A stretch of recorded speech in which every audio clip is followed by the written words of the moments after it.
it's like a roller coaster. You're going to have up and down days, but as long as you stay on the path, it will eventually get better. My mind just started um, exploding, imploding, whatever you want to say, but I started having flashbacks and nightmares, and things just started flooding through my mind. And I had a panic attack one day, and my husband actually he did not know what to do. I couldn't breathe. I felt like I was going to die, and I was homeschooling my kids at the time, and um, he just said, I think we need to find you a counselor, and let's just see what's going on. So he found my counselor for me. He did a great job.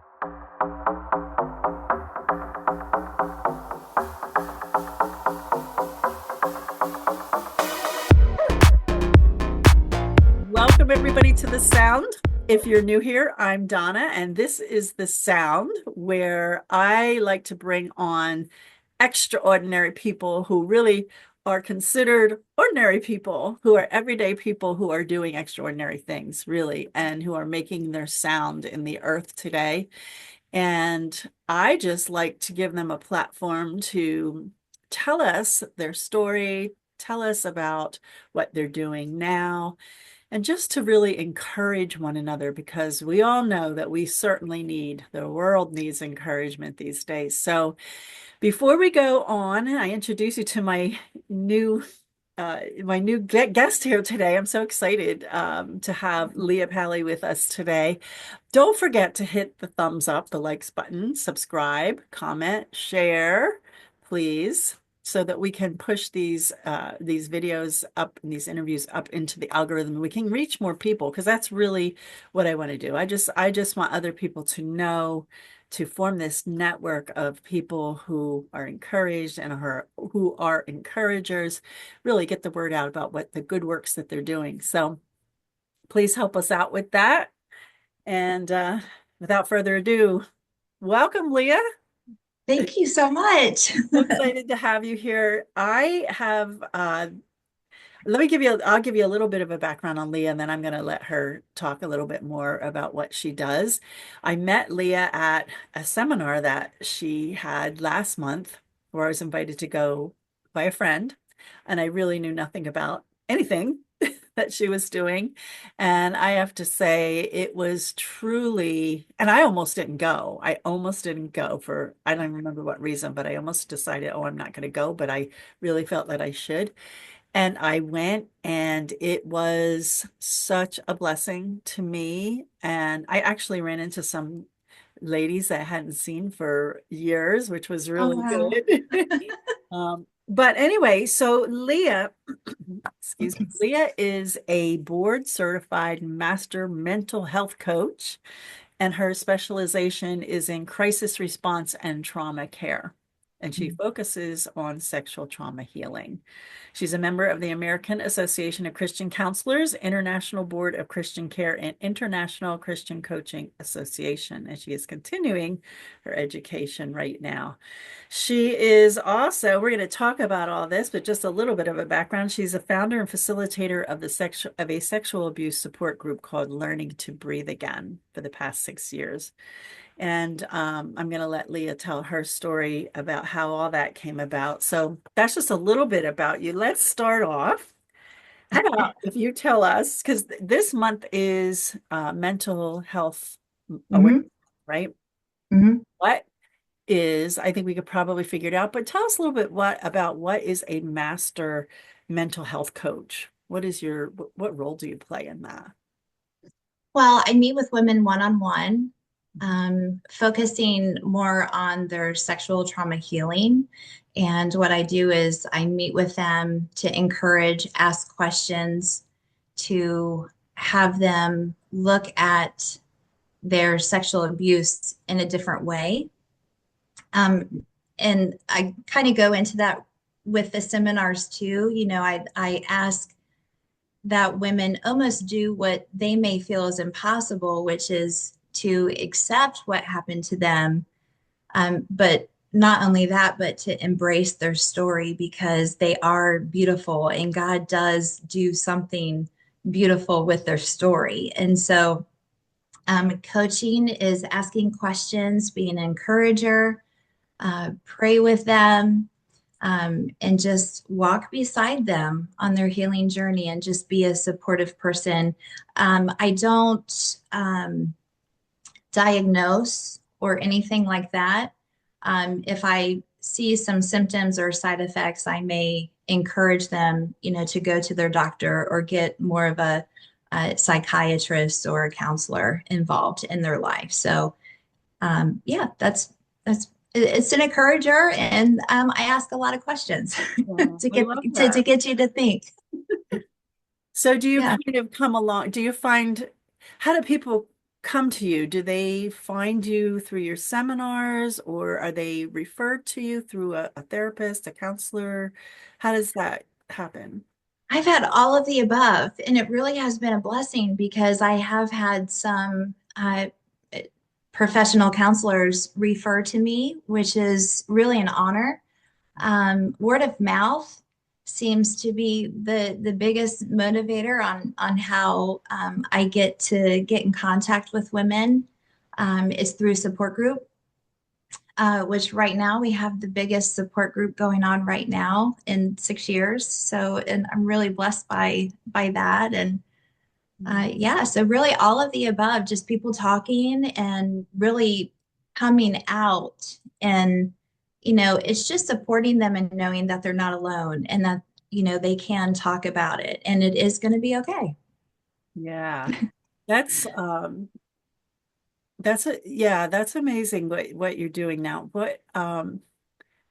So if somebody, can you walk us through, I I have so many things going through my head right now that I want to Okay. ask you, but uh can you walk us through, first of all, if someone comes to you, what does that look like? How does our first meeting look like? What do I have to be prepared for if I come and meet with you as a coach? Yeah, so I if I have someone that says, "Oh, I know a friend that could really use your help," and I don't really call or contact women. I wait for them to contact me, because that shows me that they're really wanting to get some help and they really are wanting to start their healing journey. So I have an office which I'm in our house. But if I do have a woman contact me, then I ask them, where are you comfortable meeting? So I will either meet them somewhere public, to have coffee. I'm a coffee drinker. I love coffee, so I'm always up to meeting for coffee.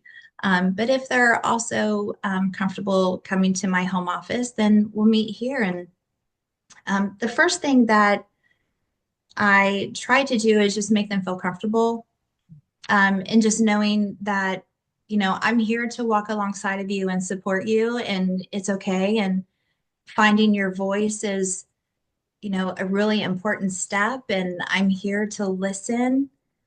Um, and, just to let them know that I believe them Mhm. and I support them. And I first tell them, I'm sorry that this happened to you, and I think that's what women really want to hear.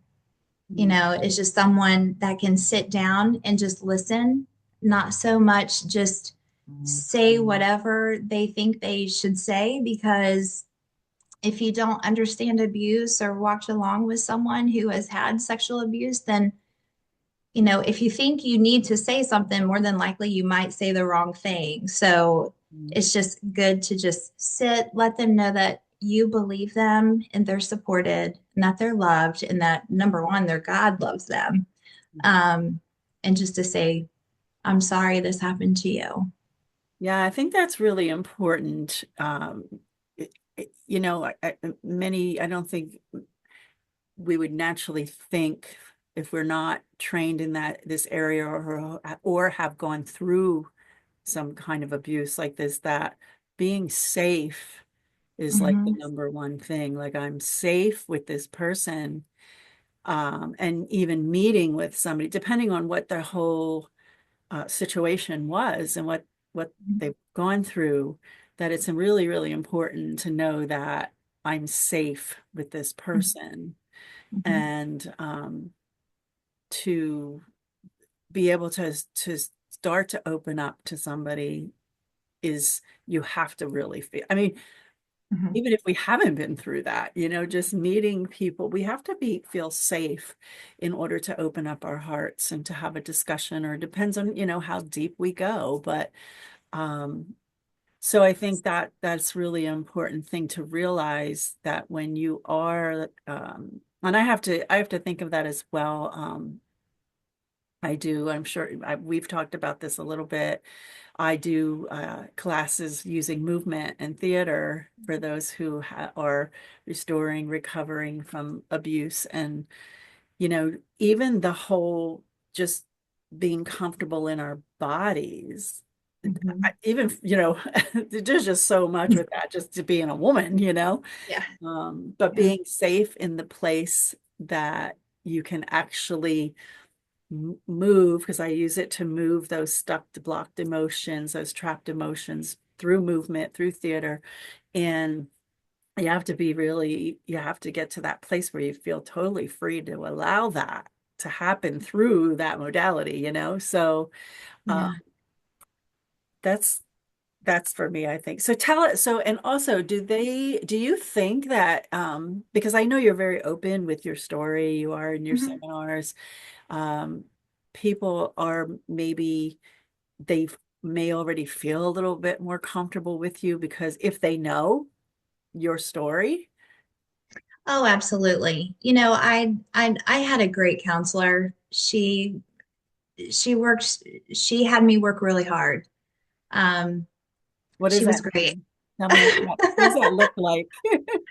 Um, it just asking questions and, having a good rapport and feeling comfortable with her, and having me do different exercises and journaling and drawing my trauma. And I looked at her like she was crazy. I'm like, what are you wanting me to do? I don't think I can do that.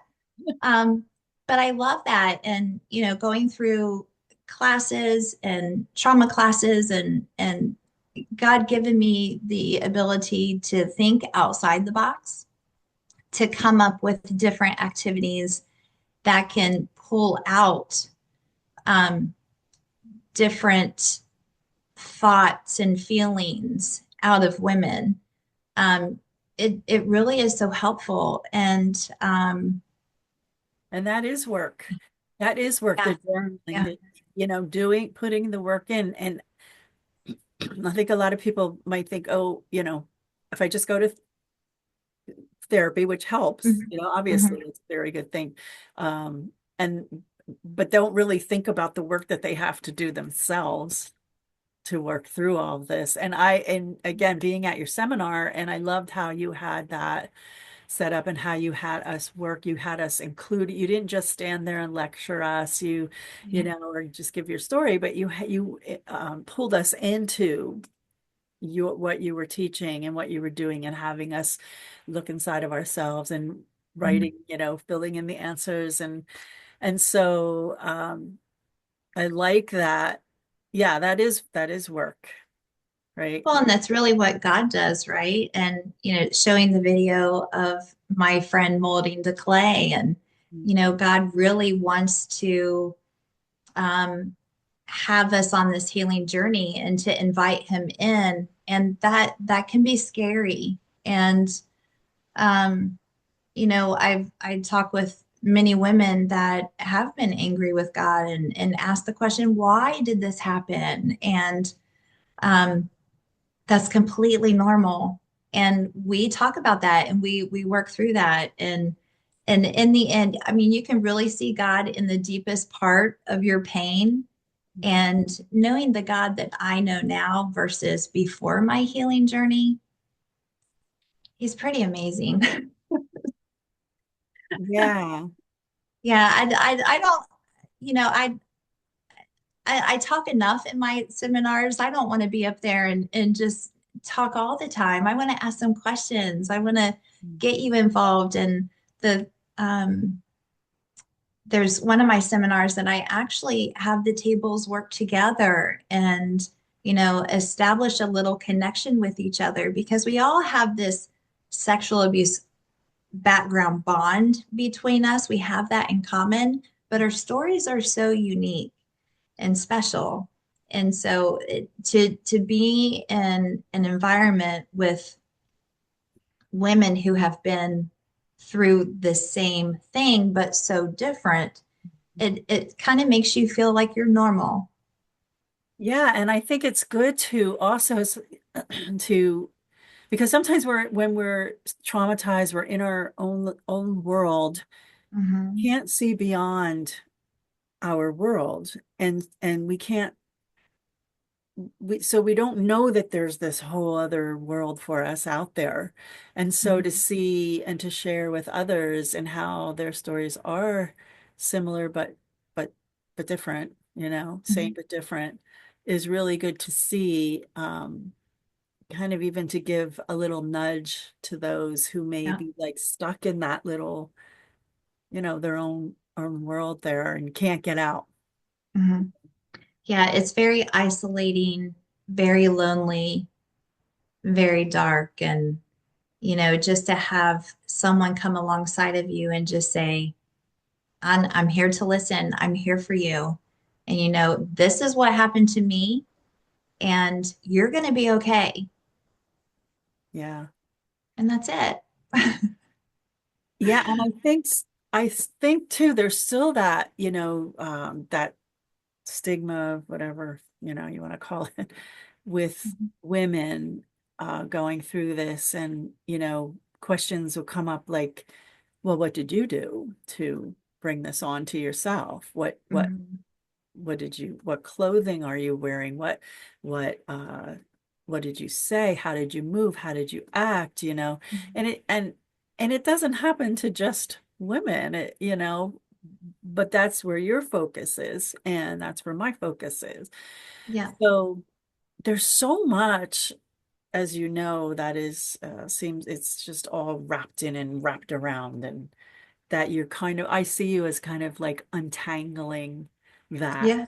just, a little bit, very gently and a little bit at a time, and unraveling all of that Mhm. stuff that has bound up, Mhm. you know. Yeah. No, I appreciate you saying, gently, because really, I mean, there are some women that I'm like, come on, you got to do this. It's going to bring out some really good stuff and really good healing. But, we all are on a different healing journey, and trauma affects everyone so differently. Mhm. Um, what happened to me affected me differently, and if the same thing happened to somebody else, it could affect them totally different. And that's why I brought in the trauma land, because we have a starting point.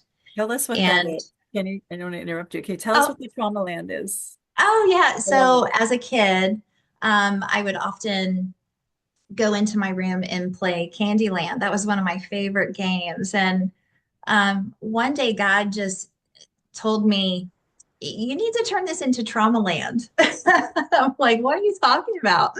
Um, so I went through the workbook that we use for support group.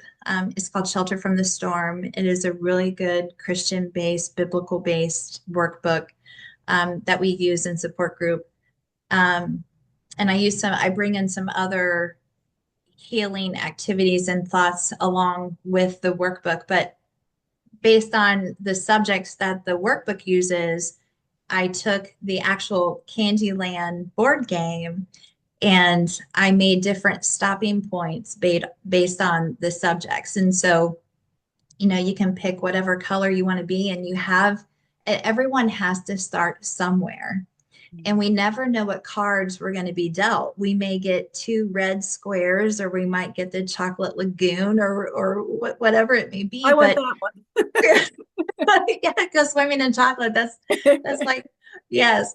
Um, but the point that I try to make and encourage women is, as long as you're staying on the path, on the journey that God has you going, you're going to learn that you do need positive support people. You need trusted people alongside of you.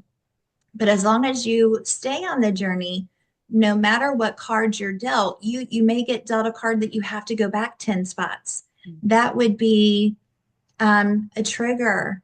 That would be a fear response. That would be anger, something that sets you back a few spots. But as long as you stay on the path and you keep going, you're going to eventually make it to the top, to the castle. I forget what I named it. It's like the healing castle or Mhm. something. But we're always going to have challenges on our healing journey. But as long as we stay on the path and we include God in that, then He's going to help us along the way. And it's like it's like a roller coaster. You're going to have up and down days, but as long as you stay on the path, it will eventually get better. That's so good to, it's so good to have somebody that knows your journey and comes along with you because boy, when you get set back, that is so frustrating for me. Mhm. And I'm sure it Yeah. is for most. But to have somebody to come, to that's there that can encourage you, like just what you told us, and because I feel like you can get stuck there then. Like if Mhm. you can just be like, okay, I can't do this anymore. I mean, I don't know how many times I've said that in my caregiving, for my mom, like I just can't do this anymore. I can't, which and again, I'm trying to watch what my words are, but I can see how very easily you could be stuck in that place if and sometimes we need that outside help. We need somebody, a trusted friend or someone like yourself to come alongside of us. So um I love that idea of that game. You should trademark it and It's very I'd like to colorful. play it sometime. I'd like to play it sometime. Yeah, yeah. I'm a very visual learner. Mhm. One of the things that was a challenge growing up was I had a reading disability and I had to have a reading tutor. But now as I'm much older, I have realized that I love visuals and I love to pull those in to my seminars. And I have found that there's a lot of people like me that are similar, that learn better when they see something in front of them, to actually pull the thought process in a little bit better. Love that. So, So tell us why is it that you decided to to choose this as your mission?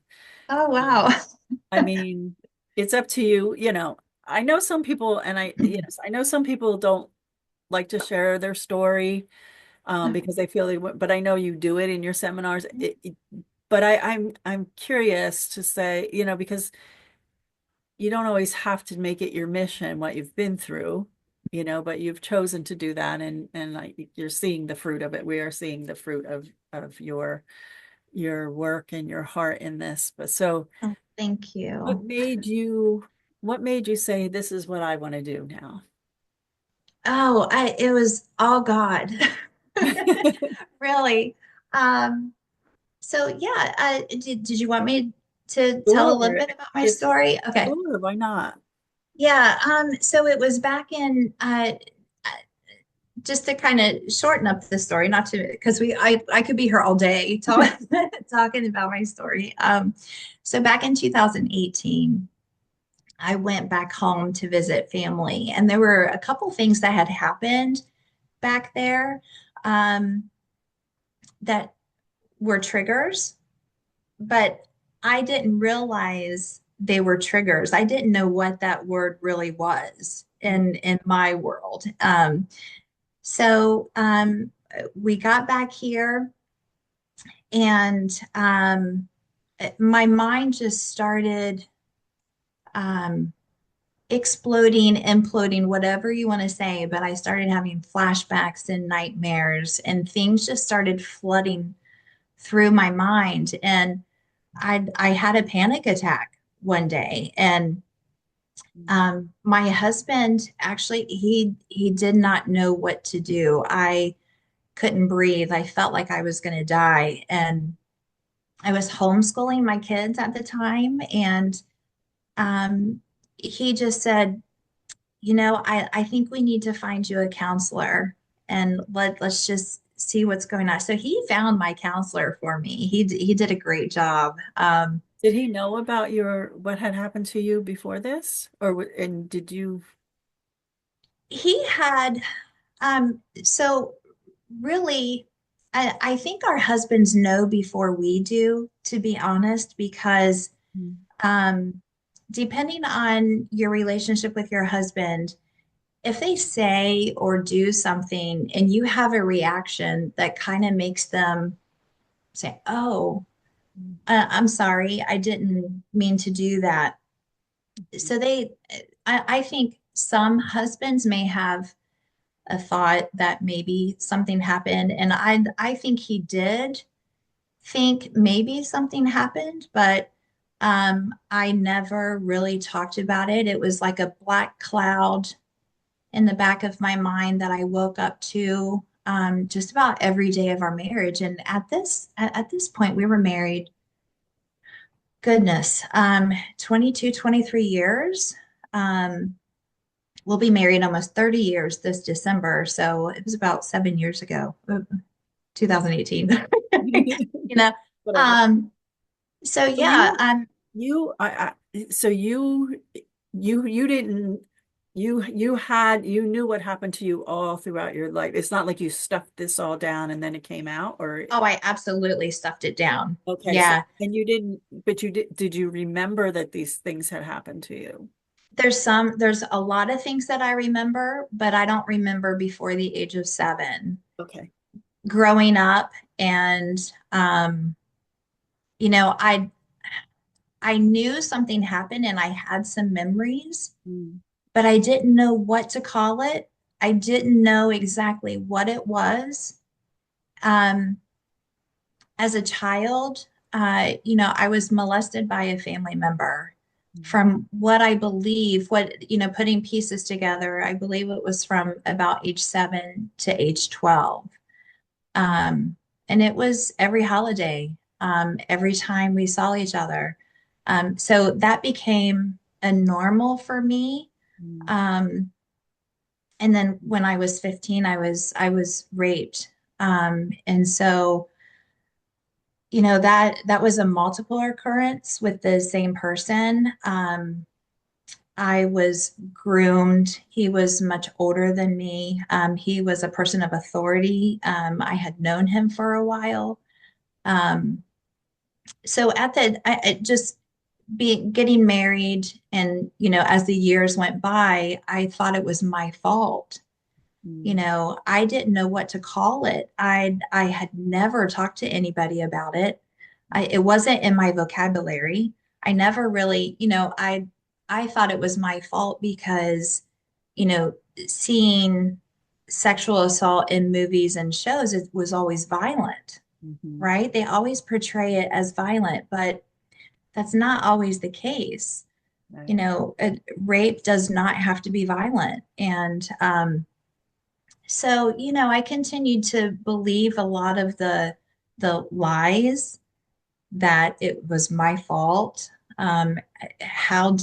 What did I do to deserve that? And so it really plays with your mind a lot. And I carried that guilt for probably the first 10 years we were married. Um, but then in 2018, when I had that panic attack, and we put the kids in school, my husband found me a counselor. It wasn't until I sat down with this trusted person, and as I started to talk, then I was like, Wow. Okay. Well, part of my family dysfunction played a role in my self-worth and how I felt about myself. And then the molestation started. And then in my mindset, I thought, well, this is just normal. This is what's going to happen all the time. And so I got into that mindset of, well, I guess this is what life is going to be for now on. And so, um, yeah. And I was in counseling for 9 months and I did a lot of hard work. I read books. Um, and then at the end of my counseling, um, well, it was probably a couple months before we ended. My counselor gave me the Shelter from the Storm workbook, and she said, "Hey, I think you should work through this. I haven't looked at it yet, but I heard it was good." And she gave me her copy, and I wouldn't suggest doing the workbook on your own, but I did it. I did the work at home, and then I took the book to her, and we talked about it. And it was so freeing to just sit and talk about what happened to me, put a name to what happened to me because I hadn't done that before. Um, and then doing the workbook and all the activities that she had me doing at the end of counseling, she said, I think you need to facilitate a support group using this workbook. And I looked at her and I actually told her she was crazy. Like, who, me? Who are you talking to? um, and probably a year, a year and a few months went by, and I felt God just kept doing this to me. Leah, you need to do a support group. No, no, I'm not good enough, God. I have so much more healing to do. Who am I to facilitate a group like this? But God has a plan, and normally He gets His way. So here we are, 6 years later. I started it in our backyard. It was right, I think it was like shortly before COVID happened. Um, so yeah, it started with one woman in the backyard of our house, and I had it in the basement eventually, and then now we meet in Souderton. So, and right now there's 22 women in group, and it's amazing. That's amazing. So you just basically, I mean, you really did just put one foot in front of the other, and she opened the door for you. You walked through, and here you Yeah, are. yeah. She was the person that stood beside me and asked questions, and she encouraged me. She believed me. She gave me a hug whenever I left. I cried with her.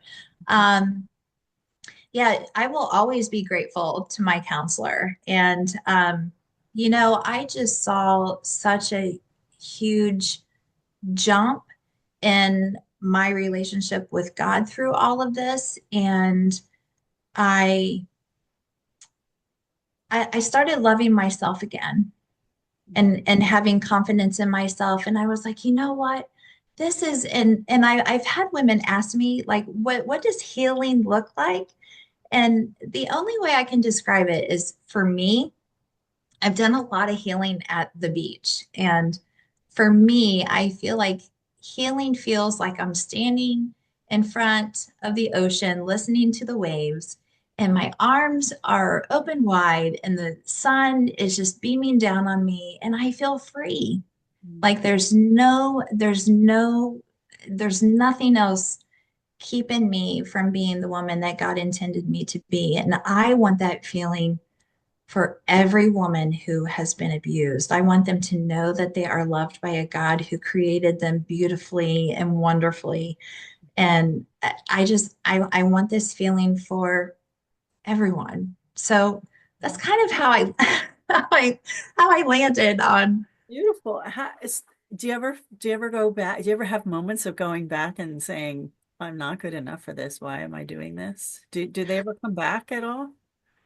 Um, yeah, because sometimes because Satan is going to use all of the weaknesses that we feel about ourselves, and he's going to use when Satan knows that you're doing well, he doesn't want us to do well. And so yeah, there's times that he does use things to put in my way as obstacles, but he can't take my faith away. He can't take my beliefs, and I'm going as long as people will have me and allow me to speak and tell my story. I'm going to keep doing that because I really feel like that's God's plan for me. Yeah, well, I think you're going to be busy for a while because I feel like we're in a season right now that there's so much that's being exposed everywhere from the top down to the bottom up, everywhere. I'm 68 years old now, and I remember, You don't look 68. thank you. I feel it lately. Never said I thought I would say that because I was a dancer and fitness all my life, and that's why one of the Yeah. reasons why I chose it. But Yeah. but stress is a big, Anyway, we could talk about that later. Uh, Yeah. I remember as a young lady, I used to walk downtown to go shopping. That was a big thing then. Mhm. Um, to go down on the weekend, there were lots of shops, and there was one street that I would walk down that was the street that made me so uncomfortable because Mhm. there would always be men hanging out there calling out to you, Mhm. and so much, I mean, stuff that I went through as a child myself that I remember. And so it's been forever that this has been going on, but I feel like we're in this time that things are being exposed. And as I was thinking about the Voices Project, which is what I've started, with working with ladies that are recovering, restoring from abuse. And like I said, um, one thing that came to me about speaking up and speaking out, just like a couple of weeks ago, it just really hit me like, more and more people are starting to speak out, but it's because, it started over here with like one person, and then that person, hearing that person tell their story Yeah. gave this next person the courage to be able to tell their story. And then when that next person heard those stories, Yeah. they had the courage to then, and it's building that we're building this army. We're Mhm. giving people their voices back. And that's Yeah. what you're doing. Because our voices were taken away, and that can be Mhm. take on many different meanings and ways to manifest itself. But the more that people speak out, the more courageous others will be because they won't feel alone anymore. And we're Right. building this army that is an army of light that will just, and I learned this from my friend Michelle. It was such a unique perspective. We talk a lot about overcoming the darkness and Mm. dispelling the darkness, which the light does, but it's almost like the army is building this army of light that is enveloping the darkness. It, Mhm. it can't remain dark anymore because there's so many in this army of light. There isn't any. Yeah. So I'm Oh, I really love that. encouraged. I feel like this is a time, and so we've been given you and I and others this opportunity to come alongside of others to help them Mhm. through in the healing process. And in that, I find in myself, I don't know about you, but I find with working with others that I am learning so much. I learn every time I do a class, there's something else that comes out of it, whether it's Yeah. about the topic or not, but mostly it's about me, what I see, what I Mhm. learn by working with others who are open to doing this. Mhm. So do you feel like that too at all? Do you learn from? Oh, I learn from every single woman that is in support group, and I love that because there's so many things that like symptoms and side effects. And I just finished a semester at college, and abnormal psychology was a phenomenal class. I loved it, and I was already familiar with like DID, and um, that's the dissociative identity disorder, and lots of symptoms and side effects that I just love sitting down with women that are in support group, and I'm like, okay, I want to know more about that. I want to know how you felt. And one thing I love to do as an extra assignment in support group is writing a trauma story can be so healing. It can be very, very difficult, but trauma is stored in the same part of our brain as our creativity. So that's why there's art therapy, and I love what you do. With the movement, and it's about mind, body, and soul healing throughout, like fully.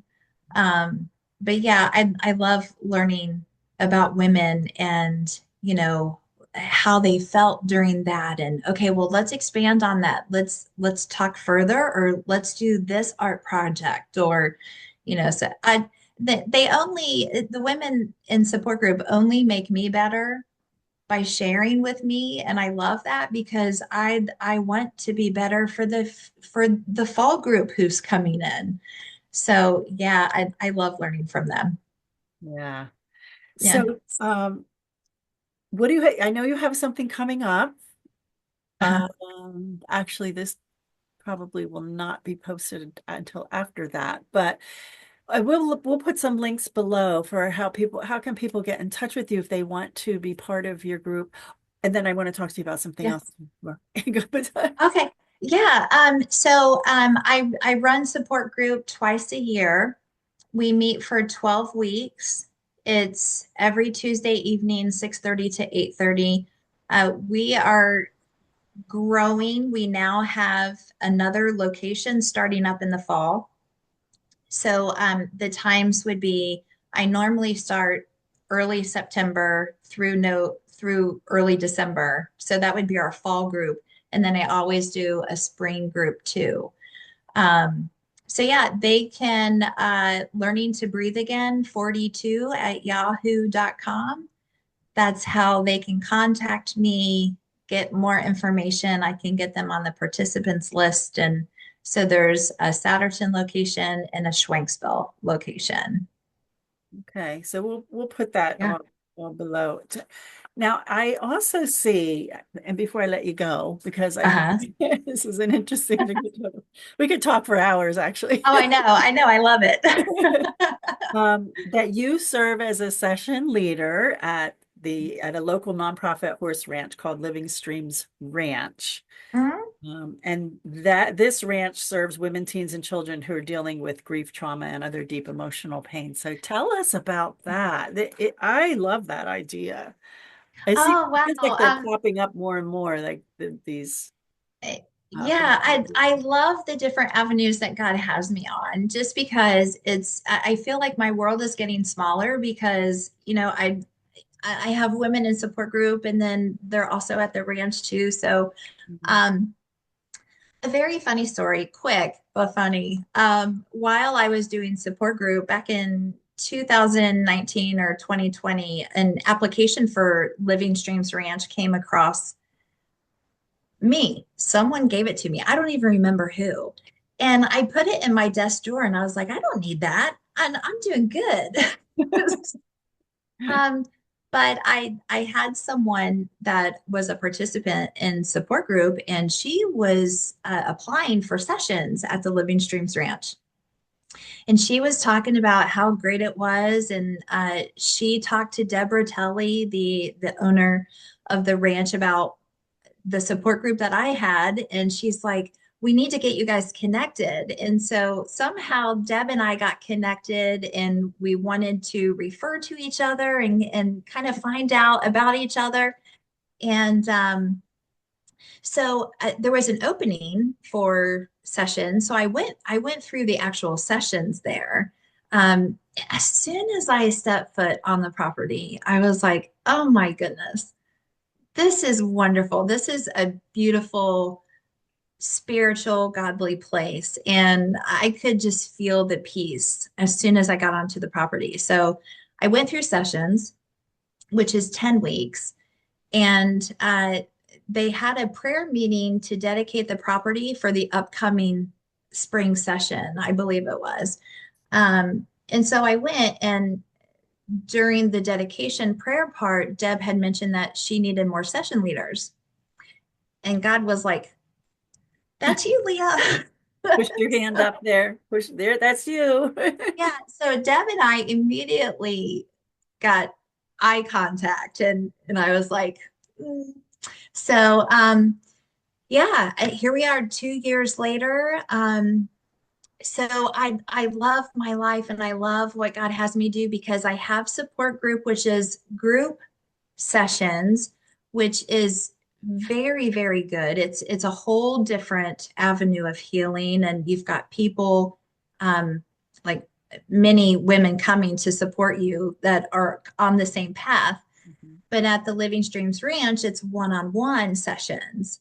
And so I get to do that too. And it's an amazing place. You can go to their website. There's videos and there's applications. I'm the volunteer coordinator for there now. So if you want to volunteer, we need people to muck stalls, groom horses. Yeah, so we see more women, but we do serve children and teens too, with all sorts of different emotional struggles. And that's the great thing. I've got support group which focuses on just sexual abuse healing, but the ranch, you can come for multiple struggles, or we see all sorts of different Oh, I'd love to people come. with, I'm going to come visit, go visit sometime. And maybe you can yeah. connect me. I'd love to maybe have her come on and talk about what she does. Yeah, well, yeah, Oh, I'm the one who would give you a tour anyway. So oh, you just you just I have an connect with in. me. I have a connection. Yeah, yeah. Oh, Yeah, horses are so in tune with our feelings, and they know when you show up sad or anxious. They hear your heartbeat from 4 feet away. It's a beautiful property. We have 7 horses now. We have 2 crosses. We have multiple trails. Um, we teach groundwork and how to abide in Christ, walking with a horse. And so now I see women in support group are now going to the ranch, and it really is a lovely balance, but we're two separate um, yes, things, right. but But it just works. that's beautiful though, because I had 2 words for my year this year for I run a nonprofit organization plus my sound media productions. And one was delegate and the other one was collaboration. Ah, And so I love to see people collaborating. We are so much stronger together.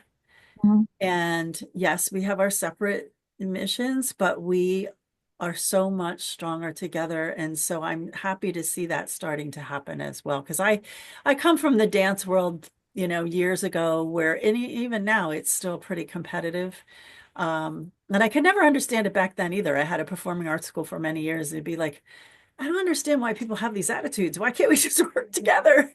Right, right. There's plenty of people in the world for us all to have our own students, but Mhm. so, and I think we're in that time as well now too. It's like people are realizing if we can't work together, we can't make the changes that need to happen. So that's Yeah, wonderful. I definitely want to come and visit. So we'll yeah, talk about that. And I want to talk about one more thing yeah. before I let you go, Okay, because I okay, love this too. And it's something I've wanted to do for so long, I haven't done. okay. So you teach cardio kickboxing and and other so and self-defense. I didn't know you did self-defense classes. Yeah, I haven't had any classes in a while, just because life has been so busy. But yeah, we were a jujitsu family. Um, my husband and our 2 kids, we started taking jujitsu in Maryland, and Then we moved up here to Pennsylvania and started there, and then COVID happened. Um, but then we joined another gym, and I talked to the owner, and I was like, "Listen, I have this group, this support group, and I would love to have self-defense." And so, but we haven't done it in a long time. But I'm still teaching on Zoom. Depending on my schedule, I do live classes, and it's a self-care, working out some stress, and I deal with some heavy stories, and so I need an outlet to Mm, help release so yeah. that I can be good to go for the next woman who's in need. Well, So, when you do another Zoom class, let me know. The self-defense caught my eye because, well, both of them, because I've always wanted to do, I don't know if I could do the kickboxing right now because I've got an issue with my foot. So I get that uh, taken care of. oh yeah, But our nonprofit organization does personal protection for women. oh great, So, when I saw that you did that, I took jujitsu yeah, in college, half a semester. oh I really don't oh, it's remember any great. of it. Yeah. Well, I Well, do I do the classes live on Zoom, and then I download them up to my private Facebook workout page. It's just called Workouts with Leah. So there's over 4 years of videos on there. I do weight strengthening, a little bit of cardio, shadow boxing, because kickboxing is when you have a partner, and you really can't have a partner, when you're by yourself. yeah, So, but yeah, it's most it's just definitely. for fun and to stay in shape and work out some stress. Yeah, we've been trying to really it gets kind of frustrating because we've been doing this for a long time with the classes that we offer other than my what I'm doing now presently in dance. I have another instructor who does the personal protection, safety and Mhm. security, does all like emergency preparedness and the first aid, CPR, pet first aid, CPR, Oh all that wow. stuff. Um, but to get people, because I believe people are just so busy and to getting them to commit to taking and working their skills for personal Mhm. protection, the self-defense classes, it's really been really difficult to have that happen. But um, Mhm. I would love to see, and we are making some inroads in some areas. Actually, he is in like the college area right now. So, but I think it's also another really good thing that goes along with what you're doing, like and helps women with the fear that they would maybe be carrying after all they've been through. So, Yeah, well, and it's a gentle approach too, because I've met some women that have been grabbed by the wrist and kidnapped and gotten in chokeholds, and those are some things that we you know don't naturally know how to get out of. mhm. And it is a gentle approach. And I do hope to start those up someday, because they were very beneficial to the women who did come. And yeah, I'll have to put that on my list to get it going again. But Well, here's your um, little push to do that. okay. We we our thing, like our main thing with teaching that is to first start with the awareness, which I'm sure you are aware of. Because a lot of people, when they hear personal protection, self-defense, right away they're thinking about, punching and whatever, Mhm. fighting your way out. But we Mhm. really work on the awareness and the things that you can do so before you actually get into those situations. So, yeah, so Yeah. interesting. Well, Leah, Yeah. let's, if we can finish this up, it's been such a pleasure, really, Well, getting thank to know you. you. Yeah, I Yeah. loved it. And if you have any parting words that you'd like to share with people who maybe are going through um, and or have been through abuse and have not reached out for help yet, or maybe are just realizing I really need help, what would you tell them to do? Oh, I would first say I'm so sorry that you had to go through that. Um, and I would encourage you to take a step of faith. You are stronger than what you think you are. And if you're to the point to where you're just in despair and you just don't know what to do, send me an email. We can talk about support group and just have courage to reach out. Be the bleeding woman that bled for 12 years. She had faith enough to reach out her arm and touch Jesus's cloak. She had faith that he would heal her. All she had to do is reach out. And so you can do this. It may be something hard for you to even fathom to just start talking, but you can. And um, healing is there. We just need to do it together. It Yeah. is possible. Yes, it is. Thank you so much. I so appreciate you and all the work that you're doing. And I will have you come back on again, give us an update when you start implementing that self-defense class. Yeah, and I think another email, if anyone's interested in having me come and speak at your mom's group or your church event, a women's event, it's biobseminars@gmail.com. Yeah, thank you so much. I really appreciate it. I appreciate everything that you're doing. Thank you for having me on. Oh, thank you. And we will link those, put those links below for people to get in touch with you. And so Okay. keep up the great work. Thank you so much for the encouragement and for all that you're doing. And we will catch up with you again. Don't forget, everybody, hit the thumbs up, share, comment, subscribe, get this word out. There are many people who are looking for help like this. So please help us to get the word out. Really, this is Yeah, our main thing that we want to be doing. So, all right, until next time, sounds good. everybody, stay well, stay healthy, love well. We'll see you again. Ciao.